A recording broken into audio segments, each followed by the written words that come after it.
What is up, and welcome to another edition of the Mile High Hoops podcast. As always, I am your host, Zach Bai, and as always, I appreciate you spending a sliver of your busy day with me right here on the pod, reacting to a heartbreaking loss on national TV against the Dallas Mavericks on Sunday, but also looking ahead to a matchup against the Timberwolves. At the time of recording, and this is very relevant here to both conversations, it's Tuesday afternoon. We've been doing this podcast for a long time. This is now six seasons of doing the Mile High Hoops podcast. And this year was different. We're now scheduled on Tuesdays and Thursdays so we can air on all our social media channels, YouTube and Facebook and Twitter and all this stuff. And if you haven't subscribed to the podcast on YouTube, do that. Hit the notification button so you never miss a video. Subscribe, leave a comment. Love to see the growth of this thing.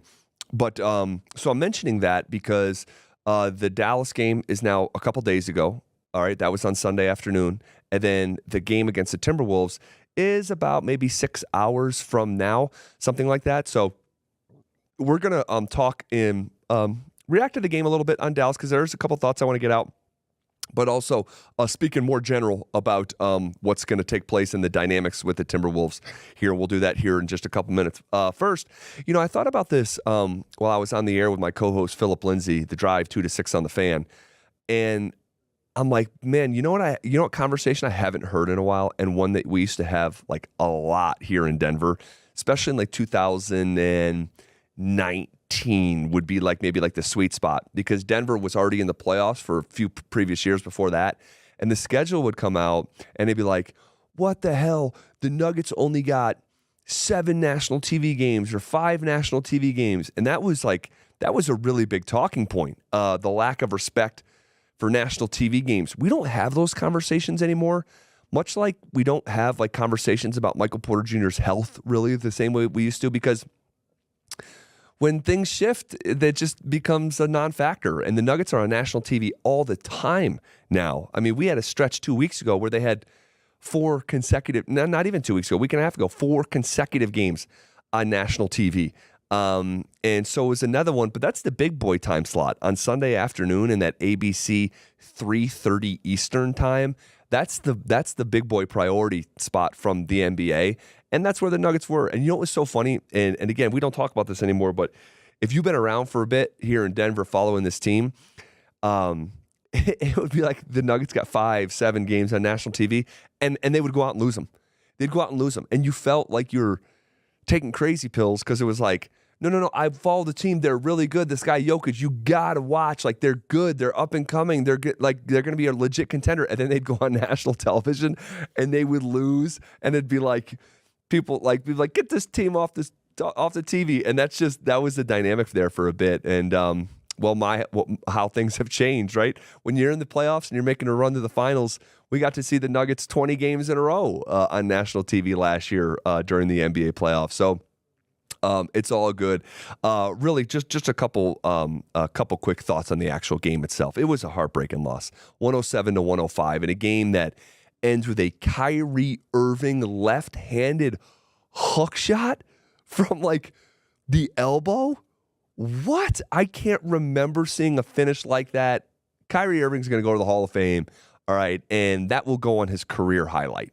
And there's a lot of awesome stuff that Kyrie has done in the regular season that will just get left off that 10-minute career highlight because there's so much content there over the last 10, 12 years. But that one will make it. That was legendary. But the fact that it came down to that, it should have never came down to that. And you got the big 32-foot whatever it was from Luka Doncic where AG goes under the screen. I mean, that's what happens against Dallas when you leave it to a coin flip game. They have 2 guys that are big-time shot takers and shot makers. All right, so the fact that Luka hit that shot, it's no grand surprise for me. Although it was kind of wild and unconventional, the fact that Kyrie hit a game winner, that's not a big shock to me. The fact that the Nuggets got out-rebounded by 22 rebounds, that's a shock to me. Okay, and I look at rebounding in the game of basketball. It's one of the most least talked about, underrated thing, and specifically defensive rebounding, where when you pull that ball off the rim, their possession is over, okay? And we don't talk about it a lot because it's not sexy. We talk about the guys like Luka and Kyrie and Jamal and Jokic and, MVP candidacy and shot making and handling the basketball and all the sexy stuff that the game has to offer. And that stuff deserves to get talked about. But I look at rebounding in basketball much like I look at the trenches in professional football. We talk about the quarterbacks and receivers and tight ends, but we rarely break down the trenches because it's not sexy. But if you don't handle your business in the trenches, you will lose almost every single football game you play. If you do not handle your business on the defensive rebounding department, you will lose almost every single game you play. And when you talk about the number of offensive rebounds that were given up to the Mavericks, which relates directly to the defensive rebounding of the Nuggets, you're talking about 22 offensive rebounds. That is incredible. I mean, that's astonishing.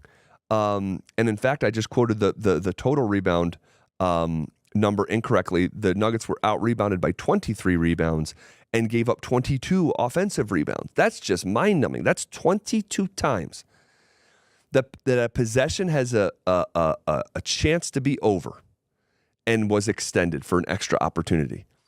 And look, offensive rebounds are going to happen. The ball bounces funny ways, right? But 22, that's a thing, right? To Denver's, 6? So you're talking about a difference. I mean, that's just mind-numbing. And you see Malone coming out of that one timeout when the bench was on the floor, which did a horrible job rebounding the ball. Just 4 total rebounds from the Nuggets bench, and half of those were from Peyton Watson.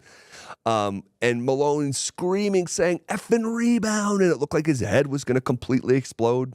I'm convinced one of these days it's just going to explode, and it's going to be like Faces of Death on like an NBA floor. It's going to be Michael Malone's head exploding for like Zeke Naji, like on a rotation or a rebound. But yeah, I mean, you're going to lose those games. Just like if you just can't stop the run in football, well, you're just going to get run on and lose. So to me, that's the central reason why they lost. It is. But in addition to that, Jokic plays a C- game, 6 of 16 from the floor. Just didn't have it, period. Just didn't have it. And he was getting mauled, and I want to talk about that here in a minute if we have time, but Jokic plays a C- game. Jamal doesn't really show up until crunch time. And the Nuggets played great in crunch time, but when you're down 13 midway through the fourth quarter, crunch time doesn't matter as much when you're in that type of hole with 6 minutes left. So you put it all together. Jokic's C- game. Jamal Murray not having his A game. Luka going for 37 points. Kyrie making a left-handed hook with no time left. Getting killed on the glass. All this stuff. And the Nuggets almost won on the road in a hostile environment against a Mavericks team that's been playing well. So I actually walked away from the game like not like it put a pep in my step, because I would have liked them to go 12-1 out of the All-Star break and not 11-2. But they are 11-2. And these are a bit of champagne problems here for Denver. And that's just the facts, all right? The fact that they almost won that game and put themselves in a position to win after all that stuff we itemized is remarkable. And it's a testament to how good this team is and the switch flipping nature that they have. Now, that can get you in trouble too, and it did, right? It did. But big picture, real world playoff series, you have to beat that team 4 times in a row? And it's tough, man. And that's why I kind of walked away like big picture, like almost optimistic following a loss, which is unusual. The officiating has totally changed. We've been talking about it here for a while. And shout out, anyone who was looking for the podcast last week. I was in New York for a sports media convention. But before we took that little break, we're talking about the changing of the whistle in the NBA coming out of the All-Star break. It's just different. They've changed the rules on the fly. They have disassembled a piece of the airplane while it's in the air, right? Can't think of another example of a pro sports league that changed a fundamental way that they call the game during the season. This is not like a new point of emphasis.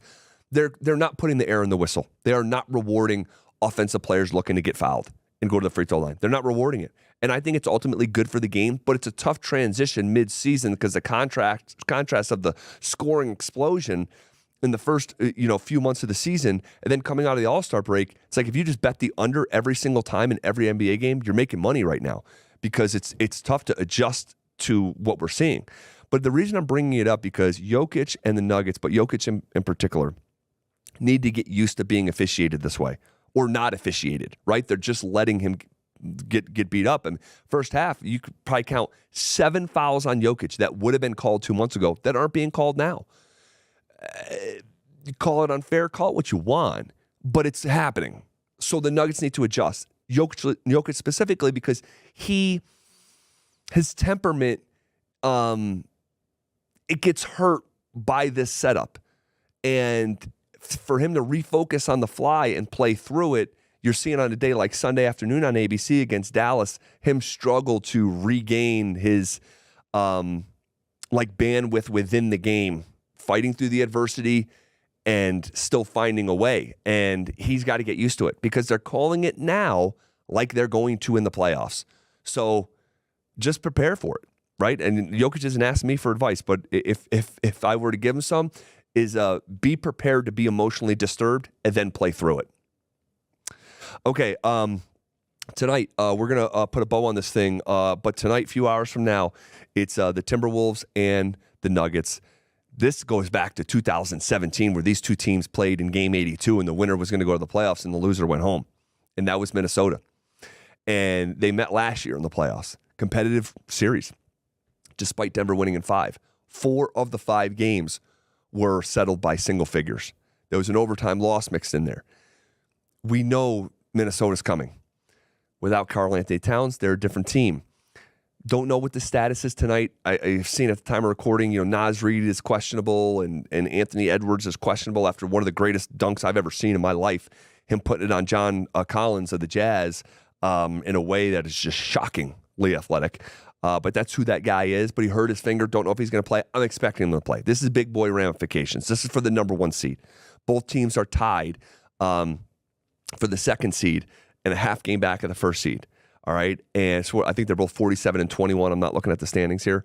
47 and 21. They both are. So this is a road game. It's a big boy game. I'm expecting Denver to go in there and win. I'll just tell you, especially coming off a loss when the sense of urgency wasn't there. And I'm expecting a 10 out of 10 competitive spirit no matter who plays because a lot's riding on this game. And I think Denver's going to go in there and win. That is my expectation, and it doesn't matter who plays or who doesn't play. All right, this is about Denver taking care of business. All right, and I'm expecting that to be the case tonight. All right, we're going to leave it there for now, guys. Thank you for being here with me on the podcast. We'll be back on Thursday to react to what happened tonight on Tuesday, and also look ahead to the New York Knicks at home in Ball Arena. A fun team to watch that I just watched in Madison Square Garden for the first time this past week. My first Madison Square Garden experience. I grew up in New York and just didn't have the resources to make it at the time. Just didn't have it like that. So it was crazy to be living in Denver for years, going to so many Nuggets games, visiting New York and seeing that Knicks team in the Garden. They're a blast, and we'll preview that on Thursday. Whatever happens tonight in Minnesota, we'll be back on Thursday talking about it.